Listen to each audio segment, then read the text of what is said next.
ونستعينه ونستغفره ونعوذ بالله من شرور أنفسنا ومن سيئات أعمالنا من يهده الله فلا مضل له ومن يضلل فلا هادي له وأشهد أن لا إله إلا الله وحده لا شريك له وأشهد أن محمدا عبده ورسوله أما بعد فإن خير الحديث كتاب الله وخير الهدي هدي محمد صلى الله عليه وسلم وشر الأمور محدثاتها وكل محدثة بدعة وكل بدعة ضلالة وكل ضلالة في النار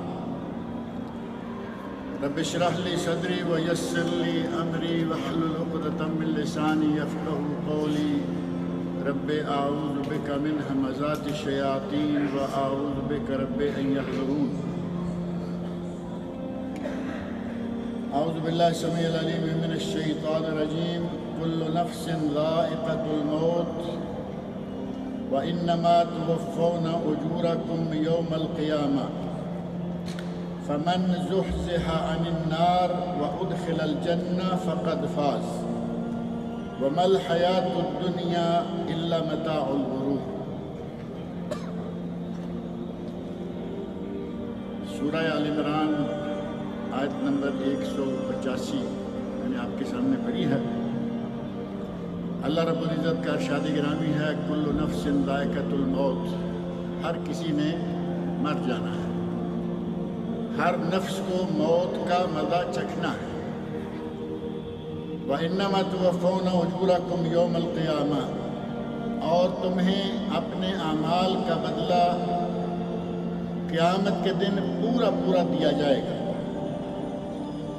فَمَنْ زُحْزِحَ عَنِ النَّارِ، جو جہنم سے ہٹا دیا گیا، وَأُدْخِلَ الْجَنَّةَ، اور جنت میں داخل کر دیا گیا، فقد فاز، وہ جیت گیا، وہ کامیاب ہو گیا، وہ فوز و فلاح پا گیا۔ وَمَا الْحَيَاةُ الدُّنْيَا إِلَّا مَتَاعُ الْغُرُورِ، اور یہ دنیا کی زندگی تو سوائے دھوکے کے سامان کے کچھ بھی نہیں ہے۔ اس حقیقت کو قرآن کریم میں اللہ رب العزت نے متعدد مقامات پر بیان فرمایا ہے کہ یہ دنیا کوئی حیثیت نہیں رکھتی، یہ دھوکہ ہے، دھوکے کا سامان ہے۔ کہیں کہا کہ یہ چند دنوں کے لیے تمہارے لیے متاع حیات ہے، اور یہ زندگی بھی بہت تھوڑی ہے۔ اس دنیا میں قرار، اس دنیا میں دوام کسی کو نہیں ہے۔ کل نفس ذائقۃ الموت، جو دنیا میں آیا ہے اسے جانا ہے، انسان ہے، حیوان ہے، پرندہ ہے، کیڑا ہے، مکوڑا ہے، کوئی بھی ہے جس میں جان ہے وہ ایک دن مر جائے گا۔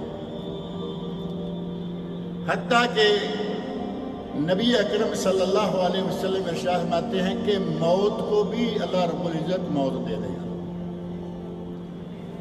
وہ آپ نے حدیث سنی ہوگی کہ اہل جنت کو اللہ رب العزت متوجہ کریں گے، اہل جہنم کو متوجہ کریں گے، اور ان کے درمیان میں کالے رنگ کا ایک مینڈا، ایک بکری کہہ لیں، بھیڑ کہہ لیں، مینڈا کہہ لیں، وہ لایا جائے گا اور کہا جائے گا کہ یہ موت ہے، اور اللہ کے حکم سے اسے بھی موت آ جائے گی، گویا کہ اس وقت کے بعد کسی کو موت نہیں ہوگی۔ لیکن ایک مرتبہ ہر جاندار کو موت آئے گی، حتیٰ کہ فرشتوں کو بھی موت آ جائے گی، الا ما شاء اللہ، جسے اللہ رکھے اس کے علاوہ کوئی دنیا میں نہیں رہے گا۔ یہاں سے جب جانا ہی جانا ہے، اور یہ طے ہے کہ ہم نے جانا ہے، یہاں سے رخت سفر باندھنا ہے، ہمارے سامنے سفر بھی بڑا طویل ہے، سفر بڑا کٹھن ہے، کوئی ساتھی نہیں ہوگا، وہاں صرف اکیلے ہوں گے۔ حضرت عثمان غنی رضی اللہ عنہ کا واقعہ بڑا مشہور ہے۔ جہنم کے عذابوں کا ذکر ہوتا، مختلف سزاؤں کا ذکر ہوتا، وہ سنتے رہتے، اور جب قبر کے عذاب کی باری آتی تو زار و خطا رونا شروع کر دیتے۔ صحابہ نے پوچھا کہ عثمان کیا بات ہے؟ جب تک جہنم کے عذابوں کی بات چلتی رہتی ہے تم سنتے رہتے ہو، اور قبر کی بات آتے ہی تم پھوٹ پھوٹ کے رونا شروع کر دیتے ہو، بات کیا ہے؟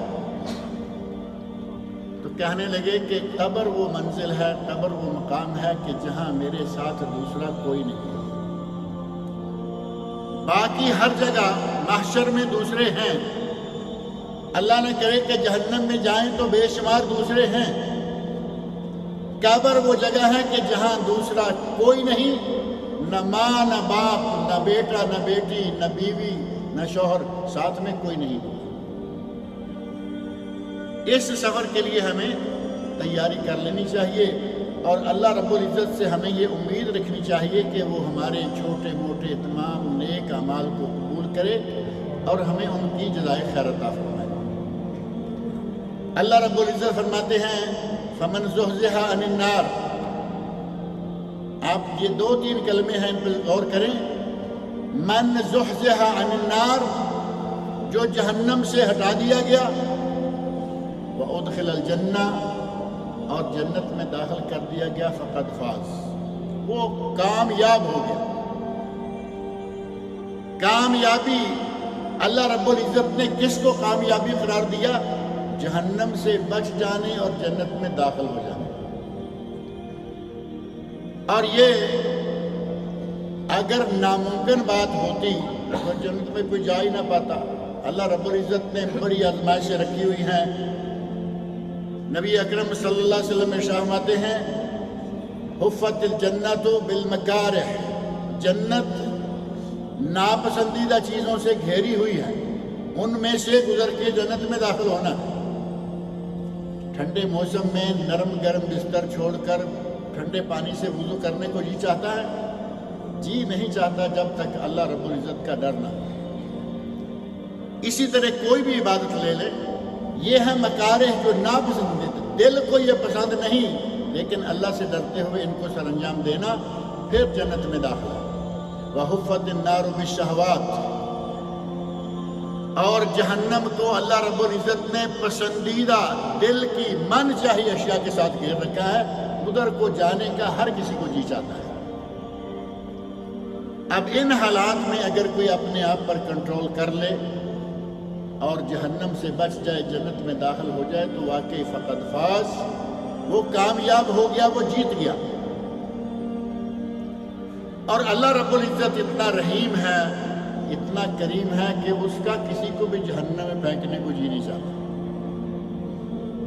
نبی اکرم صلی اللہ علیہ وسلم کی وہ حدیث، وہ واقعہ بڑا مشہور ہے نا، ایک ماں کا بچہ گم ہو گیا، وہ تلاش کرتی پھر رہی ہے، جو بچہ ملتا ہے اس عمر کا اسے ہی سینے سے لگا لیتی ہے۔ بالآخر بچہ ملا، سینے سے لگایا، دودھ پلانا شروع کر دیا اور نہال ہو رہی ہے۔ نبی اکرم صلی اللہ علیہ وسلم نے فرمایا کیا سمجھتے ہو کہ یہ ماں اپنے اس بچے کو آگ میں ڈالے گی؟ سارے صحابہ بھی زبان کہتے ہیں یا رسول اللہ، اللہ کی قسم ہے اگر اس کے بس میں ہو تو یہ کبھی بھی اپنے بیٹے کو جہنم میں یا آگ میں نہیں پھینکے گا۔ تو نبی اکرم صلی اللہ علیہ وسلم نے ارشاد فرمایا کہ اللہ اس ماں سے جتنا یہ ماں اپنے بچے کے ساتھ رحیم و شفیق ہے، اللہ اپنے بندے کے ساتھ اس سے بھی زیادہ رحیم و شفیق ہے۔ وہ نہیں چاہتا کہ کوئی جہنم میں جائے، لیکن اگر دھکے کے ساتھ زبردستی روکتے روکتے، نبی اکرم صلی اللہ علیہ وسلم ارشاد فرماتے ہیں کہ میری مثال اس آدمی کی ہے کہ اس نے آگ جلائی، اس آگ پر پروانوں نے آنا شروع کر دیا۔ گھومتے ہیں نا، رات کو اندھیرے میں آگ جل رہی ہو، پروانے آ گئے، گھومنا شروع کر دیا۔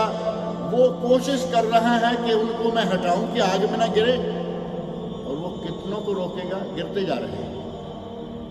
نبی اکرم صلی اللہ علیہ وسلم ارشاد فرماتے ہیں کہ میں تمہیں تمہاری کمروں سے پکڑ پکڑ کر جہنم سے پیچھے گھسیٹتا ہوں، پیچھے کھینچتا ہوں، تم زبردستی مجھ سے زور زبردستی کے ساتھ جہنم کی طرف بڑھتے چلے۔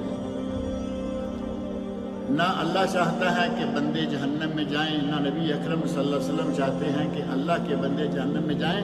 حتیٰ کہ نبی صلی اللہ علیہ وسلم کے بارے میں تو قرآن کہہ رہا ہے نا، لعلک باخع نفسک علی آثارہم، اے میرے نبی یہ مشرکین مکہ اگر جہنم میں جائیں گے تیرا کیا بگڑے گا؟ تو اپنے آپ کو کیوں ہلکان کر رہا ہے؟ لعلک باخع نفسک، تو گویا کہ اپنے آپ کو ہلاک کر رہا ہے ان کے پیچھے کہ یہ جہنم میں نہ جائیں، جاتے ہیں تو جانے دیں۔ اتنے کریم نبی اور اتنا رحیم ہمارا رب، کوئی بھی نہیں چاہتا کہ جہنم میں جائے، لیکن بندے اپنے اپنے اعمال اور اپنے اپنے کرتوتوں کے نتیجہ میں جہنم میں جائیں گے۔ اور جس کے دل میں بھی ذرہ برابر صحیح ایمان ہے، جس نے زندگی میں کبھی ایک مرتبہ پورے خلوص کے ساتھ لا الہ الا اللہ پڑھا، وہ چاہے کتنی لمبی سزا کیوں کاٹ کے نہ آئے، اسے اللہ جہنم سے نکال دے گا۔ ایک وقت آئے گا، چاہے کتنا گناہگار ہے، اللہ اسے جہنم سے نکال دے گا۔ یہ کلمہ کی برکت ہے، یہ توحید کی برکت ہے، یہ خلوص کی برکت ہے۔ گناہ پہ گناہ کرتا رہا لیکن کبھی کلمہ پڑھا تھا پورے خلوص کے ساتھ کہ اللہ کے سوا کوئی معبود برحق نہیں، اور محمد صلی اللہ علیہ وسلم اللہ کے رسول ہیں، اس کا یہ کلمہ اس کو ایک نہ ایک دن جہنم سے نکلوا دے گا۔ صحیح بخاری اور صحیح مسلم میں حدیث ہے، نبی اکرم صلی اللہ علیہ وسلم ارشاد فرماتے ہیں، انی لأعلم آخر اہل النار خروجا منہا، میں اس بندے کو جانتا ہوں جو سب سے آخر میں جہنم سے نکلے گا۔ ہے جہنم میں، اپنی سزا کاٹ رہا ہے، لیکن اللہ اسے بالآخر جہنم سے نکالے گا۔ وآخر اہل الجنہ دخولا الجنہ، اور میں اس بندے کو جانتا ہوں جو سب سے آخر میں جنت میں داخل ہوگا۔ اب اعمال کا اندازہ ہمارا جو ہے اب ہر آدمی اپنے گریبان میں جھانک کے دیکھ سکتا ہے کہ ہم کیا کر رہے ہیں۔ ہمیں اللہ رب العزت جہنم سے محفوظ رکھے۔ لگتا ہے کہ جھٹکا لگ کے ہی کہیں آگے پار ہوں گے، اللہ تعالیٰ ہمیں اس جھٹکے سے بھی بچائے۔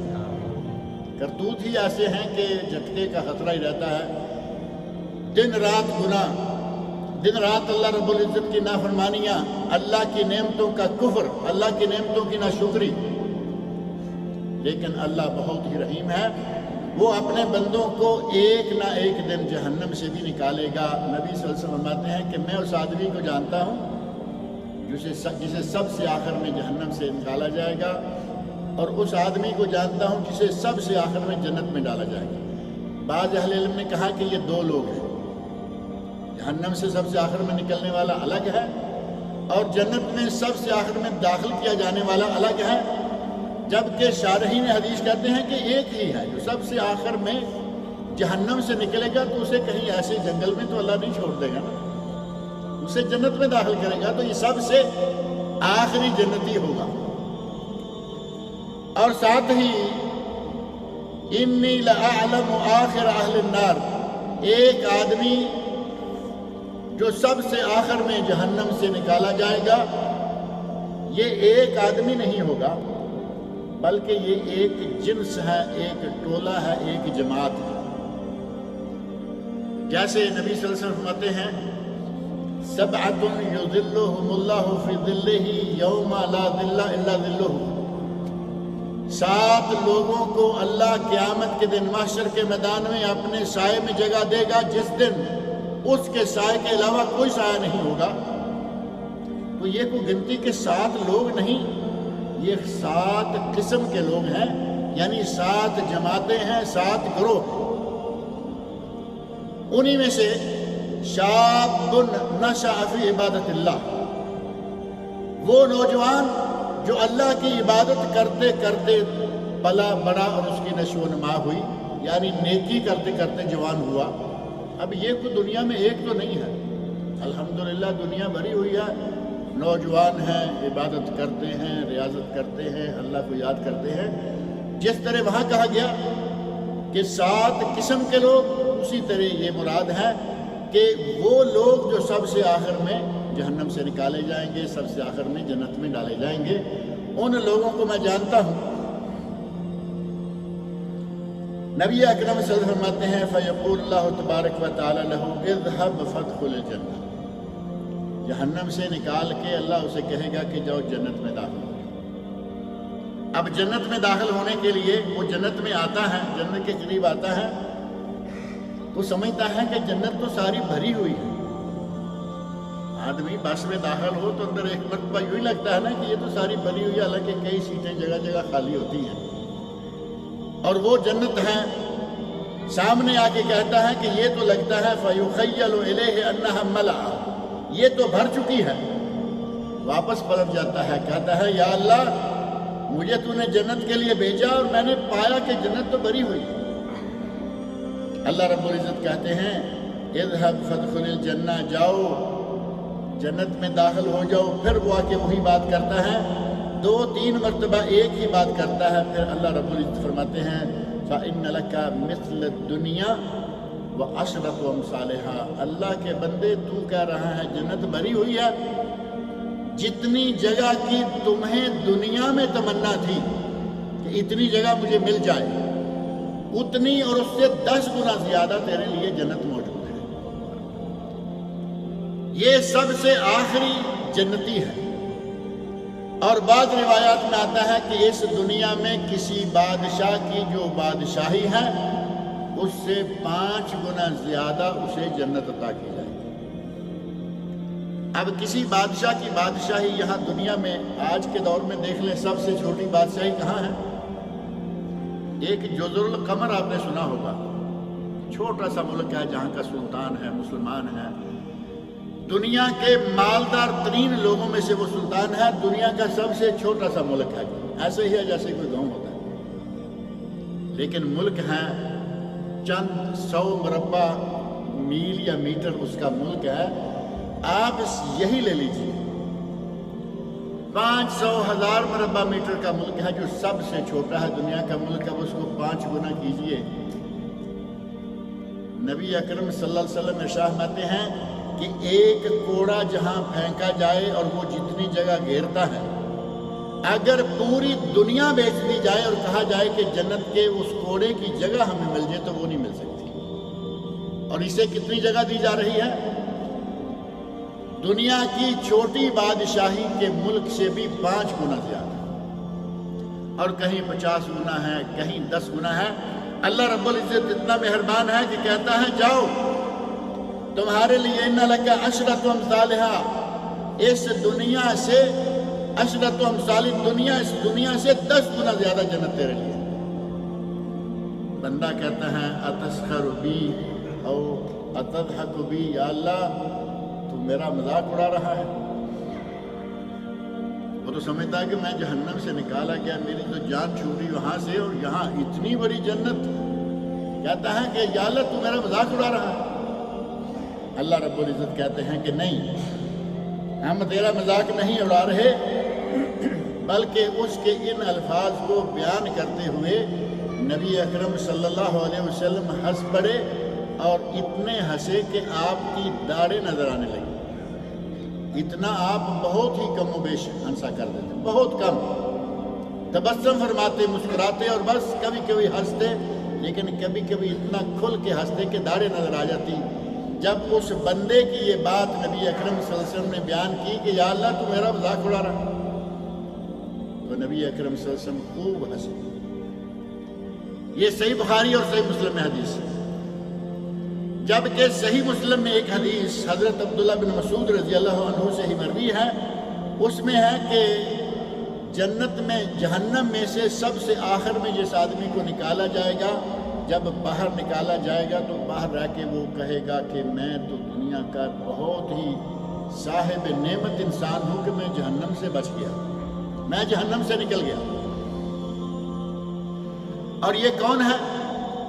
پہلے یہ الصراط سے بڑی مشکل کے ساتھ گزرتے ہوئے آیا، بالآخر یہ جہنم میں گر گیا۔ جب اسے نکالا گیا تو کہہ رہا ہے کہ میری طرح کا تو کوئی نہیں، چلتا کس طرح ہے؟ فَهُوَ يَمْشِي مَرَّةً وَيَكْبُو مَرَّةً، کبھی چل پڑتا ہے کبھی گر پڑتا ہے، اور ایک حدیث میں ہے کہ وہ چلتا ہے حبواً، اپنے پاؤں، ہاتھوں اور گھٹنوں کے بل، جیسے بچے چلتے ہیں نا شروع میں کھڑے ہونے سے پہلے، اس انداز سے چلتا ہوا آ رہا ہے۔ اور جب وہ اس جگہ سے جہاں سے اللہ رب العزت اس کو نکال کے لا رہا ہے جہنم سے، وہاں سے نکلتے ہی کہتا ہے تبارک الذی نجانی منکا، وہ برکتوں والی ذات ہے جس نے مجھے تجھ سے نجات دلائی۔ جہنم کو اشارہ کر کہتا ہے کہ اس برکتوں والی ذات نے مجھے تجھ سے تو نجات دلائی، باہر تو آ گیا۔ اتنے میں اسے ایک درخت نظر آنے لگے گا، اللہ رب العزت اس کے سامنے ایک درخت کھڑا کر دے۔ درخت کو دیکھ کر کہتا ہے کہ یا اللہ اس جگہ سے مجھے درخت کے سائے میں جگہ دے دے۔ اللہ رب العزت کہتے ہیں کہ دیکھو تمہاری بات مان لیتے ہیں، لیکن ایسا نہ ہو کہ تھوڑی دیر کے بعد کچھ اور مانگو پھر اور۔ کہا کہ میرا وعدہ ہے، میں معاہدہ کرتا ہوں کہ میں اور کچھ نہیں مانگوں گا۔ اللہ رب العزت کے حکم سے درخت کے نیچے آ گیا، کہتا ہے کہ درخت کے سائے میں بیٹھوں گا، میٹھا پانی پیوں گا، مجھے بس اس درخت کے نیچے جانا۔ پہنچ گیا اور اللہ رب العزت نے اس سے بھی زیادہ خوبصورت درخت ایک اور کھڑا کر دیا۔ اب دیکھ کے اس سے صبر نہیں ہو رہا کہ میں جہاں ہوں یہاں تو سایہ بھی دھوپ سایہ ملا جلا ہے، اور وہ درخت تو بہت ہی زبردست ہے۔ کہتا ہے یا اللہ مجھے اس درخت کے نیچے جانا ہے۔ اللہ رب العزت کہتے ہیں کہ تو نے وعدہ کیا ہے، اپنے وعدے کو یاد رکھ۔ کہتا ہے یا اللہ مجھے یاد ہے، تیری مہربانی مجھے وہاں لے۔ اللہ رب العزت کی اجازت سے وہاں چلا جائے گا، اس کا ٹھنڈا سایہ ٹھنڈا پانی۔ اتنے میں تیسرا درخت کھڑا کر دیا، صحیح مسلم میں حدیث ہے۔ اللہ رب العزت تیسرا درخت جو ہے وہ کھڑا کر دیتے ہیں سامنے، جو پہلے دونوں سے زیادہ خوبصورت ہے، سایہ زیادہ بہتر ہے اور پانی زیادہ اچھا ہے۔ کہتا ہے کہ یا اللہ مجھے اس درخت کے نیچے جانا ہے۔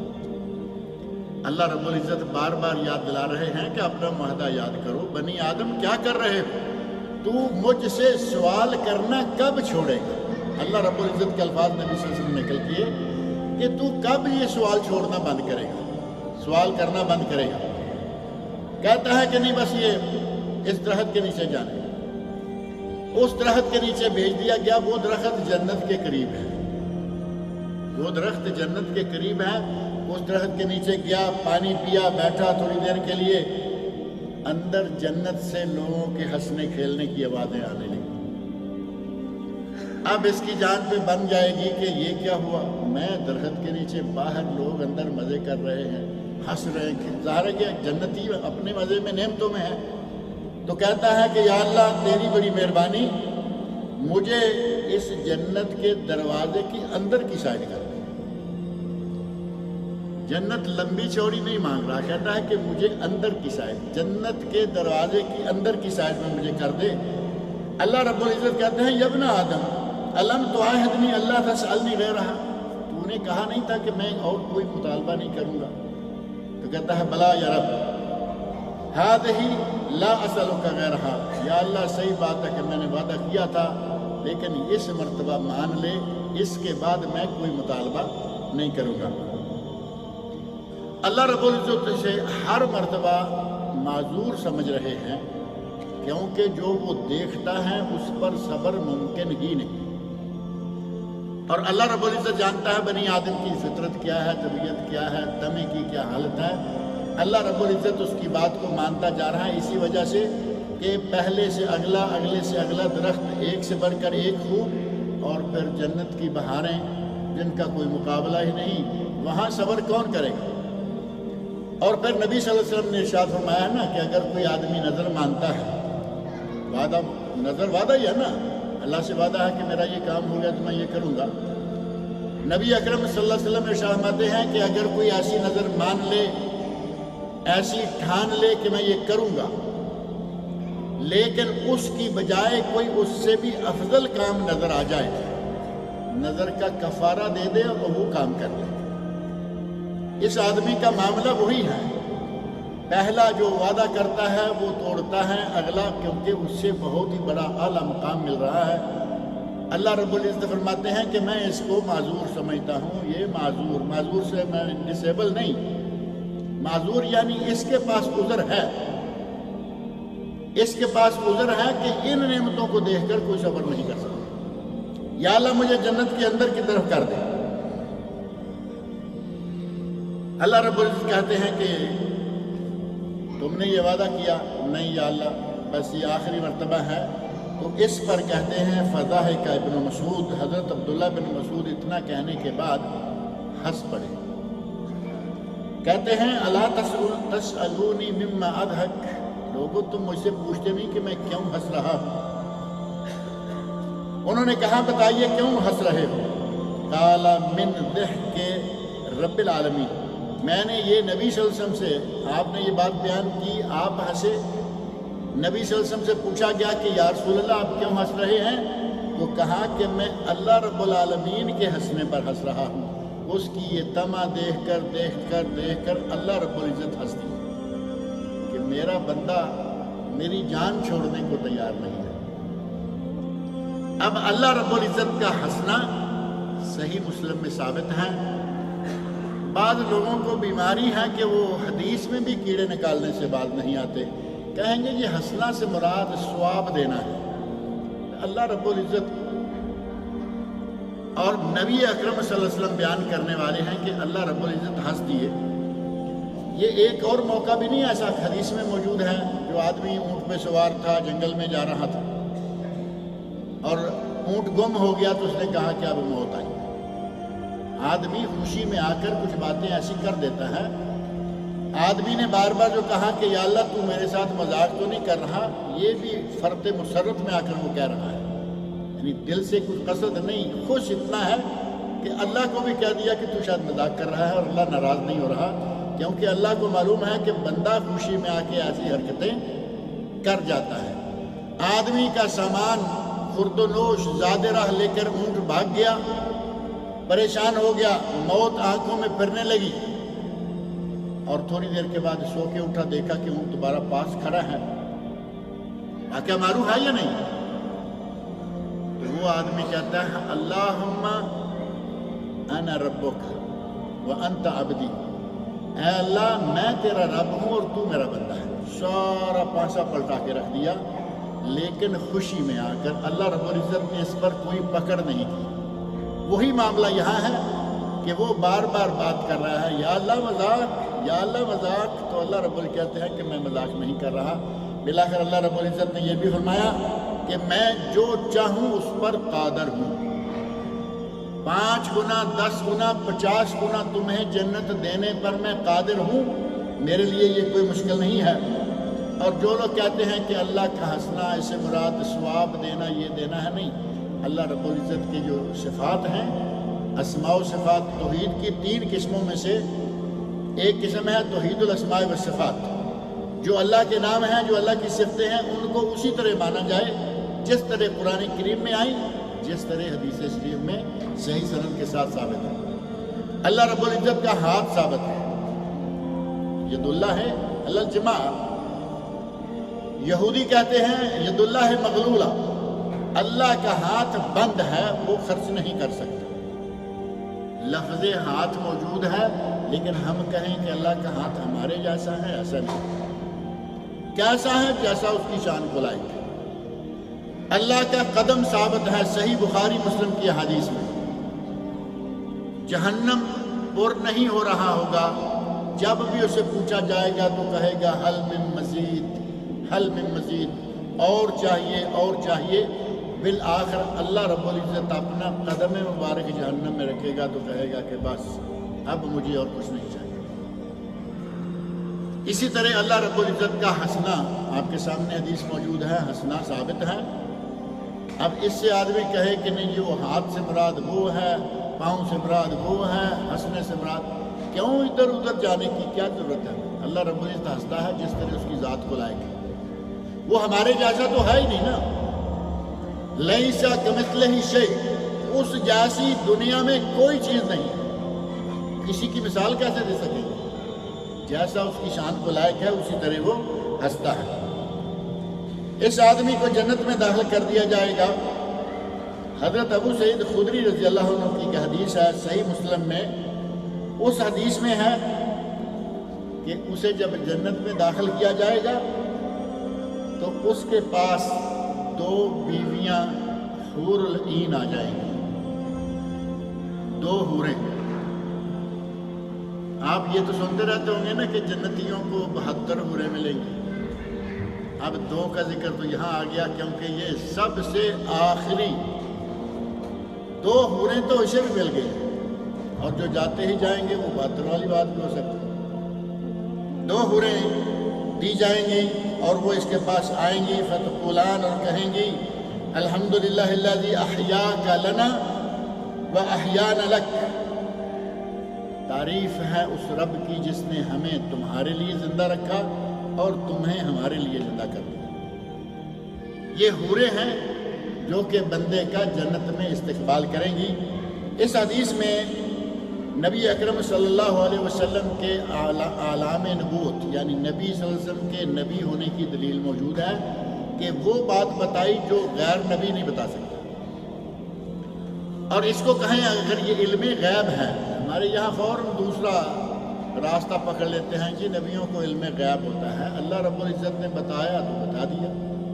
علم غیب کہاں رہا؟ علم غیب تب ہوتا کہ اللہ نہ بتاتا، تیری بیوی سچی ہے، یہ بدبخت گناہگار ہیں، اللہ نہ بتاتا، نبی صلی اللہ علیہ وسلم پہلے دن ہی کہہ دیتے کہ نہیں میری بیوی سچی ہے، تم جھوٹ بول رہے ہو۔ واقعہ معلوم ہے یا نہیں؟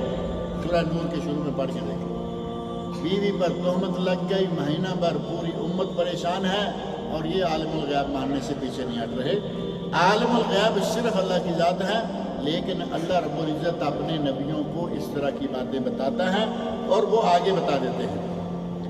دوسرا یہاں ایک مسئلہ یہ بھی ثابت ہوتا ہے کہ اگر کوئی آدمی کسی معاملے میں عاجز آ جائے تو وہ واجب ساقط ہو جاتا ہے۔ اللہ رب العزت کہہ رہا ہے کہ جنت میں داخل ہو، اور بندہ کیا کہہ رہا ہے کہ جنت تو لوگوں نے گھیر لی ہے، میرے لیے وہ جگہ نہیں، واپس آ گیا۔ نافرمانی ہوئی، اللہ نے اس کو نافرمانی نہیں مانا کیونکہ اس کے بس میں نہیں تھا کہ یہ اللہ کے اذن کے بغیر اب جنت میں داخل ہو جائے، اسے آگے جنت میں وہ جگہ نظر نہیں آ رہی۔ اگر کوئی معذور ہو جائے تو اس سے اس طرح کا جو واجب ہے وہ ساقط ہو جاتا ہے۔ اور اسی حدیث میں یہ بات بھی موجود ہے کہ اللہ کی رحمتیں کتنی وسیع ہیں، آخر میں جس کو جہنم سے نکالا، آخر میں جس کو جنت میں پہنچایا، اس کو بھی اتنی جنت دی جتنی یہ دنیا، اور اس سے بھی 10 گنا زیادہ ہے۔ اور اسی طرح اللہ رب العزت کی صفت، آپ کا ہنسنا، اللہ رب العزت کا ہنسنا، علماء اہل سنت نے کہا ہے کہ من غیر تحریف، تحریف نہیں، ولا تمثیل، اور کسی کے ساتھ مثال نہیں دے سکتے کہ اس طرح اللہ ہنسا، ولا تشبیہ، نہ تشبیہ دے سکتے ہیں، ولا تعطیل، اور نہ ہی اس کو معطل کر سکتے ہیں کہ اللہ ہنستا نہیں، یہ نیکی مراد ہے، یہ فلاں مراد ہے۔ اشاعرہ، معتزلہ اور اسی طرح کے بعض عقائد رکھنے والے لوگ دنیا میں آئے، انہوں نے جہمیہ، معتزلہ اور اشاعرہ، انہوں نے یہ باتیں کہیں کہ اللہ کا ہنسنا مراد نہیں ہے، بلکہ اس سے اجر و ثواب مراد ہے۔ اسی طرح اللہ رب العزت نے اپنے بندوں کے لیے اپنی رحمت کے یہ نظارے اپنے نبی صلی اللہ علیہ وسلم کے ذریعے دکھائے تاکہ لوگ توجہ کے ساتھ کہ جہنم میں جل جل کر نکلنے سے بہتر ہے کہ ہمیں اللہ سیدھا ہی جنت میں لے جائے، اور اس کے لیے ضروری ہے کہ ہمارے اعمال ایسے ہوں، اعمال ایسے ہوں کہ جب میزان کی باری آئے تو ہمارا نیکیوں کا میزان بھاری ہو، نیکیاں زیادہ ہوں، گناہ کم ہوں، انشاءاللہ سیدھے جنت میں۔ اور اگر مار کھا کے، پیٹ کے، جل جلا کے، مشکلات سے گزر کے جنت میں گئے، جنت تو پھر جنت ہی ہے، لیکن اس کا ایک لمحہ بھی اس کے اندر جانا۔ جہنم کی سختی کتنی ہے، ایک حدیث صرف ذہن میں رکھیں، نبی اکرم صلی اللہ علیہ وسلم ارشاد فرماتے ہیں کہ ایک آدمی کو جہنم میں جنت سے نکال کر جہنم میں ڈبویا جائے گا اور نکال دیا جائے گا، صرف ڈبو کے نکال دیا جائے گا، اور اسے کہا جائے گا کہ تو نے دنیا میں کوئی نعمت دیکھی؟ تو وہ کہے گا کہ یا اللہ میں نے تو دنیا میں کچھ دیکھا ہی، ایک غوطہ صرف جہنم کا لگا کر اس کو باہر نکالا گیا ہے۔ نے کہا دنیا میں نے کچھ دیکھا ہی نہیں، کوئی نعمت، کوئی اچھائی نہیں دیکھی، اور اسے ایک مرتبہ جنت میں داخل کر کے باہر نکالا گیا تو کہا کہ دنیا میں کوئی پریشانی، کوئی تکلیف؟ کہتا ہے دنیا میں ہم نے کوئی پریشانی دیکھی، صرف جنت میں ایک مرتبہ داخل ہو کے نکل گیا دنیا بھر کی سب تکلیفیں ختم ہو گئی۔ جہنم میں ایک غوطہ لگ گیا، دنیا کی ساری عیش و عشرت اور جتنے بھی یہاں آوارگیاں کرتا ہے ساری کی ساری بھول جائیں گے کہ ہم نے تو دنیا میں کچھ دیکھا ہی نہیں۔ اللہ رب العزت سے میری دعا ہے کہ وہ مجھے اور آپ سب کو وہ کام کرنے کی توفیق عطا فرمائے جس سے ہم سیدھے جنت میں داخل ہو جائیں۔ اللہ رب العزت ہمیں دوسری آزمائش میں نہ ڈالے، نیک عمل کی توفیق سے نوازے۔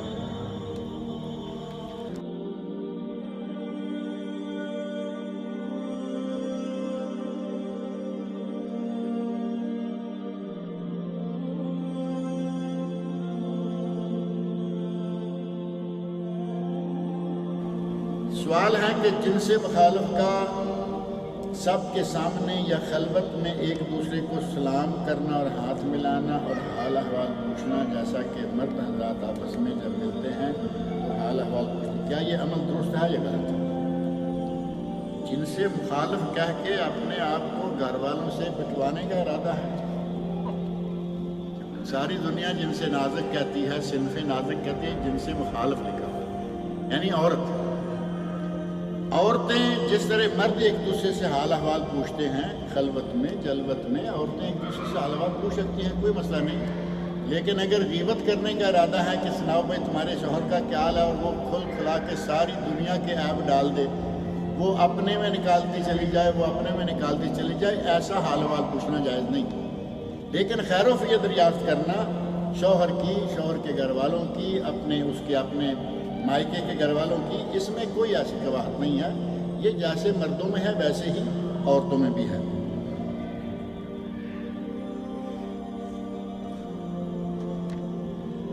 اور اگر یہ عمل جو کہتے ہیں میں نے ذکر کیا ہے، اگر یہ محرم جن سے مخالف ہے، محرم میں ہو تو پھر تو کوئی بات ہی نہیں ہے نا۔ اگر بھائی بہن آپس میں کرتے ہیں، میاں بیوی کرتے ہیں، اسی طرح اگر دوسرے کوئی بھی رشتہ دار جو آپس میں محرم ہیں وہ کرتے ہیں تو پھر تو بالکل ہی کوئی بات نہیں۔ اور اگر عورتیں آپس میں ایک دوسرے سے کرتی ہیں، عورتیں ہی ہیں، تو ان میں بھی کوئی مسئلہ نہیں ہے۔ لیکن عورتیں ساری دیندار قسم کی ہوں، نیک ہوں۔ ایک بات ذہن میں رکھیں کہ پردے کے مسائل میں عموماً لوگ ترجمہ کرتے ہوئے، تشریح کرتے ہوئے تھوڑی سی بات چھوڑ جاتے ہیں۔ ترجمے میں ہے کہ ان عورتوں سے بھی پردہ نہیں، عورتوں سے بھی پردہ نہیں، تمہاری عورتوں سے بھی پردہ نہیں ہے۔ نسائکم، اب یہاں جو نسائکم ہے اس کا معنی یہ نہیں ہے کہ کوئی بھی عورت ہو، کافر عورت کے سامنے مسلمان عورت کے جسم کا کچھ حصہ نظر آنا ناجائز ہے، سوائے چہرے کے اور ہاتھوں، کافروں کے درمیان۔ یہ نہیں ہے کہ کافروں کے سامنے کھل کھلا کے جیسے اپنے لوگوں کے جہاں بیٹھتی ہے برقع نکال دیا، دوپٹہ نکال دیا، کافر عورت کے سامنے ایسا جائز نہیں۔ اور اگر کوئی مسلمان عورت ہے اور فاسق و فاجر یعنی معاشرے کی بگڑی ہوئی عورتوں کا ٹولہ ہے، ان عورتوں بھی عورت کو اپنے لباس کا خیال رکھنا چاہیے، چہرے ہاتھوں کے سوا باقی جسم کا کوئی حصہ ننگا نہ کریں۔ لیکن نسائکم سے مراد اگر تمہاری مسلمان نیک عورتیں ہیں، ان کے سامنے وہ برقع وغیرہ اتار سکتی ہیں۔ اگر نماز عصر یا کون سی بھی نماز جماعت کے لیے 5 منٹ باقی ہے تو ہم پہلے تحیت المسجد 2 رکعت ادا کرنا چاہیے یا پھر 4 رکعت سنت ادا کرنا؟ تحیت المسجد جو ہے، اگر وقت ہے، آپ جیسے کہہ رہے ہیں کہ 5 منٹ باقی ہیں، آپ 2 رکعتیں تحیت المسجد کی پڑھ سکتے ہیں، 2 رکعتیں جو عصر سے پہلے عام سنت کے طور پر پڑھ سکتے ہیں، کوئی حرج نہیں۔ 2 تحیت المسجد، 2 تحیت الوضو، 4 ہو گئیں۔ اور ویسے بھی آپ منع یہ ہے کہ آدمی مسجد میں داخل ہوتے بیٹھ جائے، کوئی نماز پڑھ کے بیٹھے گا تو پھر کوئی منع نہیں ہے، وہ تحیت الوضو ہو، تحیت المسجد ہو یا نماز سے پہلے والی سنتیں ہوں۔ کیا فجر کی فرض نماز ادا کرنے کے بعد سنت ادا کر سکتے ہیں؟ بالکل کر سکتے ہیں۔ نبی اکرم صلی اللہ علیہ وسلم کے سامنے صحابہ کرام نے فجر کی نماز کے بعد سنتیں پڑھنا شروع کی، پڑھی، نبی صلی اللہ علیہ وسلم نے انہیں منع نہیں فرمایا۔ اگر یہ ناجائز ہوتا تو یقیناً نبی صلی اللہ علیہ وسلم اس بات سے روک دیتے، آپ نے خاموشی اختیار فرمائی۔ صحابی اٹھ کے نماز پڑھنے لگا تو نبی صلی اللہ علیہ وسلم نے پوچھا الصبح اربعن، کیا اب فجر 4 رکعتیں ہو گئی ہیں؟ کیونکہ 2 تو ساتھ پڑھ لی تھی نا۔ کہا کہ کیا اب فجر 4 رکعتیں ہو گئی ہیں؟ وہ صحابی کہتے ہیں نہیں یا رسول اللہ، میں لیٹ آیا، جماعت کھڑی ہو گئی تھی، میں جماعت میں شامل ہو گیا، یہ سنتیں پڑھ۔ فسکت رسول اللہ صلی اللہ علیہ وسلم، نبی صلی اللہ علیہ وسلم خاموش ہو گئے۔ نبی کا یہ منصب نہیں ہے کہ غلط کام کو دیکھیں اور خاموش ہو جائیں۔ آپ کی خاموشی ہمارے لیے شریعت ہے، دین ہے۔ آپ نے خاموشی اختیار فرمائی، ایک نہیں یہ 4-6 حدیثیں ہیں، 4-6 واقعات ہیں کہ صحابہ نے فرضوں کے بعد اٹھ کر فجر کی 2 سنتیں پڑھیں اور نبی اکرم صلی اللہ علیہ وسلم نے منع نہیں فرمایا۔ ہمارے یہاں مشکل یہ ہے کہ ایک تو پڑھتے نہیں، اس وقت کہیں گے کہ ان کا اتنا ثواب ہے، اتنا یہ ہے، ان کو ہم نے پڑھنا ہی پڑھنا ہے۔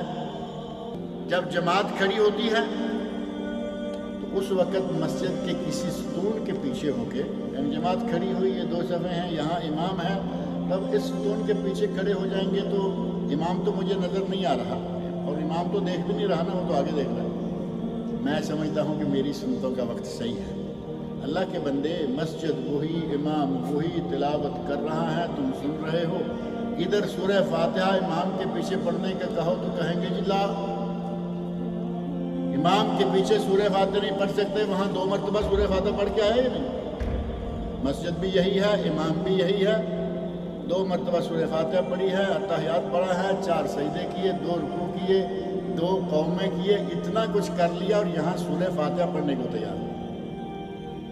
یہ چور دروازہ ہے، پلر کے پیچھے جا کے پڑھنے کا کوئی جواز نہیں۔ یا فجر سے پہلے، فرضوں سے پہلے آ کے پڑھیں، یا پھر وہ حدیث جو کہ معضل ہے، ضعیف کی اقسام میں سے ہے، کہ سورج نکلنے کے بعد پڑھیں۔ اب وہ بھی ہمت نہیں ہوتی کہ اتنی دیر کیسے نکالیں گے۔ فجر کی سنتیں فرضوں سے پہلے رہ گئی ہیں، سورج نکلنے کے بعد پڑھیں، بیٹھیے مسجد میں۔ مسجد میں نہیں بیٹھنے دیتے، باہر جا کے بیٹھیے، سورج نکلنے کے بعد سنتے پڑھیے، پتہ چلے کہ ہم نے عمل کیا ہے۔ پہلے نہیں پڑھتے، پہنچے نہیں، سورج نکلنے کے بعد نہیں پڑھتے، وقت لگے گا۔ اور فرضوں کے دوران پڑھ رہے ہیں، جبکہ نبی صلی اللہ علیہ وسلم نے ارشاد فرمایا ہے لا صلاۃ اذا اقیمت الصلاۃ الا التي اقیمت لها، جب جماعت کھڑی ہو جائے، اقامت ہو جائے تو اس وقت کوئی نماز نہیں ہوتی سوائے اس کے کہ جس کی اقامت ہوئی۔ اب جب نماز ہوتی نہیں تو فائدہ کیا؟ اپنے فرض کو بھی 1 رکعت کو ضائع کر لیا اور سنتے بھی نہیں ہوئی۔ اب نبی صلی اللہ علیہ وسلم کہیں ہوتی نہیں اور ہم سمجھیں کہ ہم نے وہاں پلر کے پیچھے پڑھ لی ہیں، پڑھ لی ہے تم نے، لیکن یہ ہوئی نہیں، یہ رسول اللہ صلی اللہ علیہ وسلم کا ارشاد ہے۔ اللہ تعالی ہمیں صحیح عمل کرنے کے